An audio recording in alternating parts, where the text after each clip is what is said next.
Hello बच्चों, let's read the given question. The question says a string of length L fixed on at both ends is vibrating in the lowest mode of its vibration, for which particle at x equals to L by 6 from one end is having maximum displacement. The frequency of vibration of this mode is 120 Hz. For this situation, mark out incorrect statement.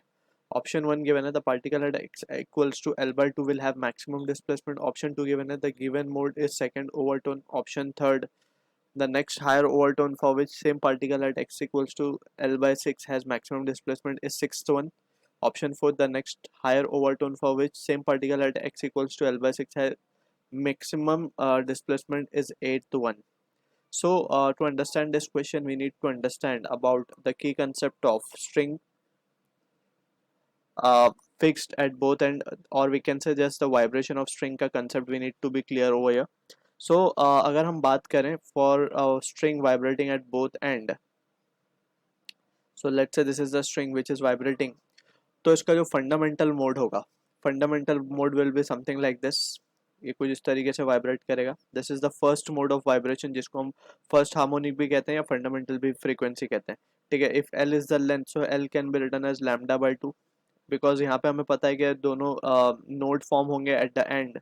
So distance between two node is lambda by 2. So length will be equals to lambda by 2. And we know जो fundamental frequency है that can be given by the expression v upon 2 into l. Right? Since lambda को हम लिख सकते हैं 2l, so यहाँ पे हमने v upon 2 into l लिख दिया है. So this is the fundamental frequency of first harmonic भी हम इसे कहते हैं first harmonic. ठीक है.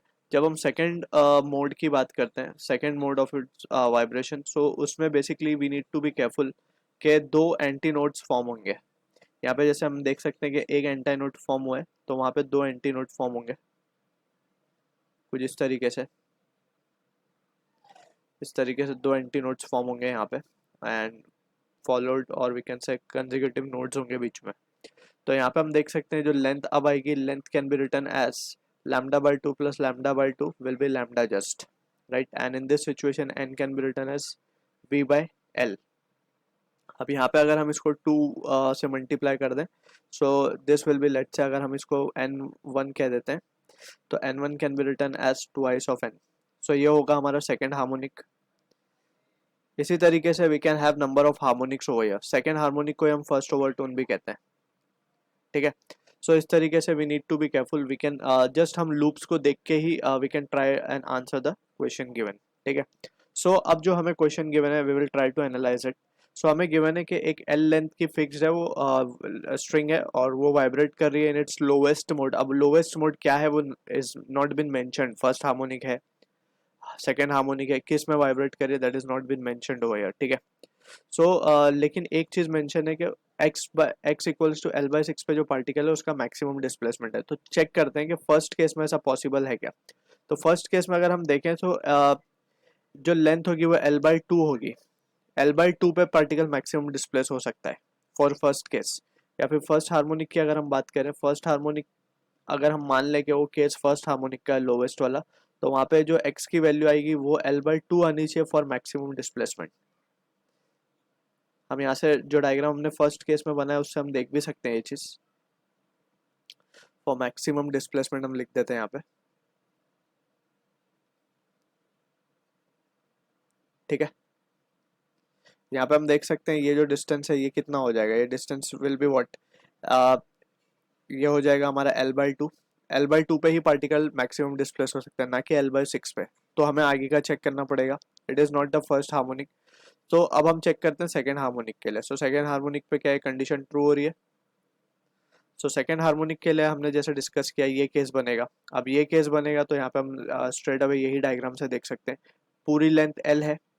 ठीक है.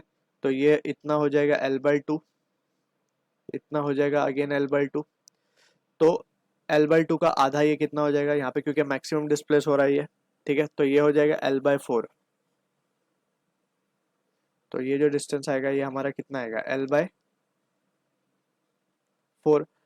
ये भी मैक्सिमम डिस्प्लेस नहीं हो रहा बेसिकली. ये maximum displace L by four पे हो रहा है, ना कि एल बाई सिक्स पे. ठीक है. So this is also not the case.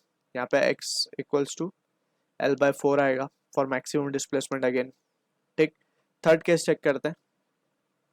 Third harmonic के लिए, so whether it is coming third harmonic, अब हमें ये याद रखना सेकंड हार्मोनिक फर्स्ट ओवरटोन था, second third harmonic is second overtone, हम यहाँ पे लिख भी देते हैं। तो अब हम इसको चेक कर लेते हैं, इसके लिए हम डायग्राम क्रिएट कर लेंगे एक।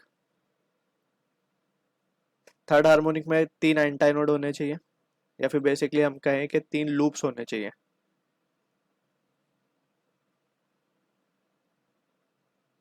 कुछ इस तरीके का स्ट्रक्चर बनेगा।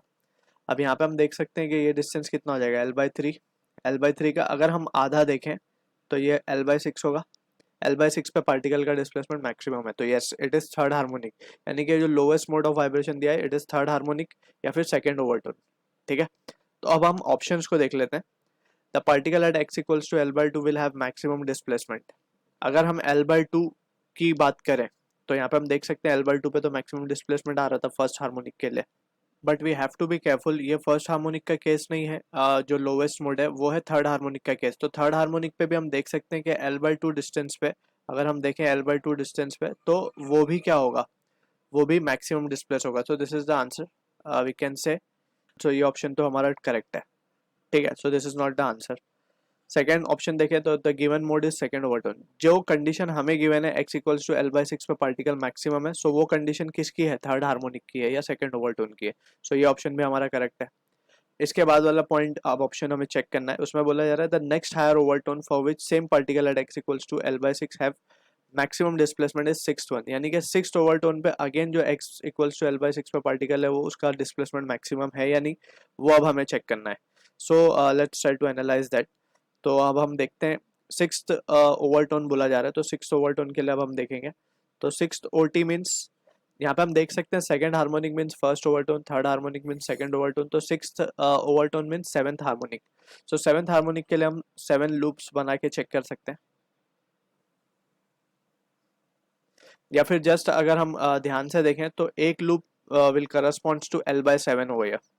ठीक है ना, सिंपल अगर हम देखें एक लूप 7 लूप्स बनेंगे, और 7 लूप्स तो एक लूप का जो लेंथ होगा वो कितना होगा, L/7 होगा, राइट, क्योंकि हमें टोटल लेंथ L गिवन है। तो L/7 पे एक है बेसिकली, तो बेसिकली अगर हम बात करें जस्ट एक ही लूप की हम बात कर लेते हैं, तो इसका डिस्टेंस है L/7। अब हमें L/6 पे बोला गया, तो हम थोड़ा सा और आगे चले जाते हैं, एक लूप और। तो ये L/7 पूरा, और यहाँ तक अगर हम देखें मैक्सिमम डिस्प्लेसमेंट के लिए तो ये कितना हो जाएगा, L/14, राइट, आधा होगा ये। ठीक है, क्योंकि ये पूरी लेंथ अगेन L/7 आनी है, तो ये L/14 हो जाएगा। L/14 प्लस L/7 अगर हम करते हैं तो कितना आएगा, L/7 प्लस L/14, तो ये हो जाएगा हमारा 3L/14, जो कि मैच ही नहीं हो रहा इससे। मैक्सिमम डिस्प्लेसमेंट L/6 पे पार्टिकल का डिस्प्लेसमेंट मैक्सिमम होना चाहिए, सो this is again not the case. तो हमारा ये ऑप्शन करेक्ट होगा for incorrect statement. Six overtone तो नहीं हो रहा, तो अब हम चेक करते हैं कि फोर्थ ऑप्शन में गिवन है कि whether it is eight overtone. So eight overtone के लिए हम चेक कर लेते हैं इसको। वो एट ओवरटोन पे x इक्वल्स टू L/6 पे जो पार्टिकल है, क्या उसका डिस्प्लेसमेंट मैक्सिमम आ रहा है, तो that is what the thing we need to remember. तो अब जैसे यहाँ पे अगेन कितने लूप्स बनेंगे, एट ओवरटोन के लिए 9 लूप्स बनेंगे, लेकिन हम 9 लूप्स बनाएंगे नहीं, जस्ट एक को लेके चेक कर लेंगे। एक को लिया, एक को लिया तो लेंथ कितनी आएगी यहाँ पे, L/8 सॉरी L/9 आई होगी, क्योंकि टोटल 9 लूप्स बनने वाले 8 ओवरटोन के लिए। फिर और आगे जाना पड़ेगा हमें, और आगे आना पड़ेगा, तो ये डिस्टेंस को और ऐड करेंगे, यानी कि L/18 को और ऐड करना पड़ेगा इसमें फॉर हैविंग मैक्सिमम डिस्प्लेसमेंट। अब चेक करते हैं कि दोनों मिला करके क्या L/6 आ रहे हैं। सो यस, यहाँ से अगर हम देखेंगे तो ये L/6 आएंगे। सो यहाँ पे हम देख सकते हैं ये आएगा 3L/18 which is equals to L/6। So yes, this is the answer to the means ये भी एक हमारा ऑप्शन जो है वो करेक्ट ऑप्शन है।